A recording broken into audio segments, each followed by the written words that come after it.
Le chiffre du jour, Tony Antoine Dibindila, bonjour. Bonjour Jonathan. Bienvenue. Merci beaucoup. Comment allez-vous? Oui, je me porte bien, comme toujours. Comme toujours. Ça se voit. C'est bien visible. C'est bien visible. Alors aujourd'hui, les chiffres 9, qu'est-ce qui se cache derrière ces chiffres? Oui, en fait, le chiffre d'aujourd'hui c'est 9. Et cela se rapporte aux 9 groupes des produits alimentaires qui ont bénéficié, en fait, qui sont concernés dans les différentes mesures gouvernementales prises il n'y a pas longtemps, parce qu'en fait, les gouvernements s'est rendu compte que depuis les débuts de cette année, il y a à la fois inflation et cela affecte les pouvoirs d'achat des Congolais. Bien et sûr. donc, l'État congolais, par le biais du ministère de l'économie nationale, aujourd'hui chapeauté par les VPM Daniel Mokoko-Samba, et donc le gouvernement a pris la décision d'alléger les paniers de la ménagère, c'est-à-dire à travers plusieurs mesures. Il y a à la fois la suppression de certaines taxes, il y a la réduction des taxes, droits, redevances, mais il y a également la réduction de certains droits, et cela concerne 9 groupes de produits alimentaires. Il y a les volailles, il y a les riz, le maïs, les sucres, la farine de maïs, le poisson salé, les poissons. Ce sont en tout cas ces groupes des produits alimentaires importés par la République démocratique du Congo qui sont concernés par ces mesures. L'objectif, c'est en tout cas favoriser les pouvoirs d'achat des Congolais et alléger les paniers de la ménagère, qui aujourd'hui est devenu un véritable problème pour les ménages en RDC. Vu la situation, vous savez, les francs congolais sont en train de perdre de la valeur face aux devises étrangères depuis le début de l'année, et d'ailleurs même avant cette année, et cela a véritablement affecté les pouvoirs d'achat des Congolais. Sauf que ces mesures sont saluées par l'inspection générale des finances, sont saluées par plusieurs analystes.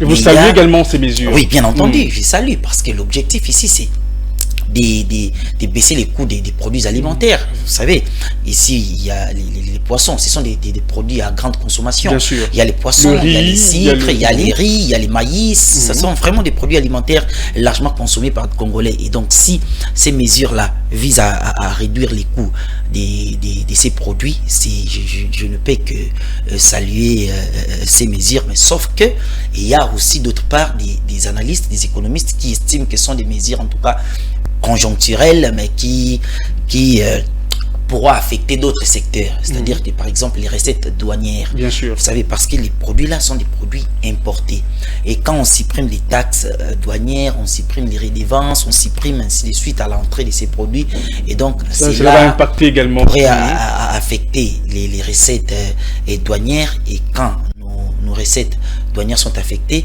c'est les budgets qui sera dans l'impasse. Vous savez, donc c'est ça les problèmes pour certains analystes, tels que le professeur Godin Poyi, qui estime qu'il faudra plutôt lutter efficacement contre les détournements des deniers publics. Il faudra respecter. Ce que fait déjà l'IGF, Jules Alingué. Voilà. Donc il faudra continuer à lutter pour renforcer les pouvoirs d'achat des Congolais. Il faudra plutôt continuer à lutter efficacement contre je l'ai dit ici, les détournements des deniers publics. Il faut lutter contre les détournements, il faut respecter à la lettre la chaîne de la dépense, parce que vous savez, avec les paiements en mode d'urgence, les finances de l'État sont également affectées, mais il souligne aussi qu'il faudra agir de telle sorte que les devises que les miniers doivent rapatrier soient véritablement rapatriés au pays. Et donc cela exige aussi un climat d'affaires favorable pour les investisseurs, pour les miniers, pour que ces devises reviennent. Pour lui, ces aspects-là peuvent véritablement contribuer au renforcement du pouvoir d'achat des Congolais. Il y a aussi les consommateurs. Il y a a pas longtemps, j'ai suivi les présidents de l'association des consommateurs, Ascovi, qui estime que ces mesures-là sont bonnes. Il a également salué ces mesures, mais seulement que ça va pour lui encourager les importations, alors que l'État congolais devrait plutôt encourager la production locale. En fait, c'est lui, il dit, bon voilà, il y aura plus d'importations, parce que déjà, quand on allège les taxes, on supprime les redevances, on supprime certains droits, et donc ça va favoriser les importateurs. La production locale sera un peu plus réduite. Les importateurs, ils diront, bon voilà, là on est vraiment allégé, on peut ramener importer les produits ici, et cela pourra... Et pensez-vous, Tonton Dibéné, cela va réduire le coût au fait des produits cités tout à l'heure, tels que le maïs, le poisson, je reste optimiste. Pensez-vous que cela va vraiment réduire? Je reste optimiste parce que vous savez, Daniel Mkoko Samba, c'est l'un des économistes congolais de haut niveau. C'est-à-dire que ces mesures-là, il y a eu plusieurs études avant que ces mesures puissent être appliquées. Il y a eu plusieurs réunions. La question a été débattue à des reprises au Conseil des ministres. Il y a eu une réunion restreinte gouvernementale au cours de laquelle cette question a été également évoquée. Mais il y a eu également plusieurs parties. Les importateurs, les entreprises, les différentes directions du ministère de l'économie, budget, finances, ainsi de suite, qui se sont réunis, plusieurs parties en tout cas, pour analyser ces mesures avant son application.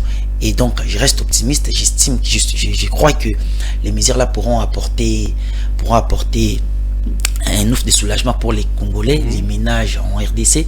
Et puis, au-delà de ça, j'appelle les gouvernements à tenir compte aussi des points de vue d'autres partis, tels que ceux que je viens d'évoquer il y a à peine quelques minutes,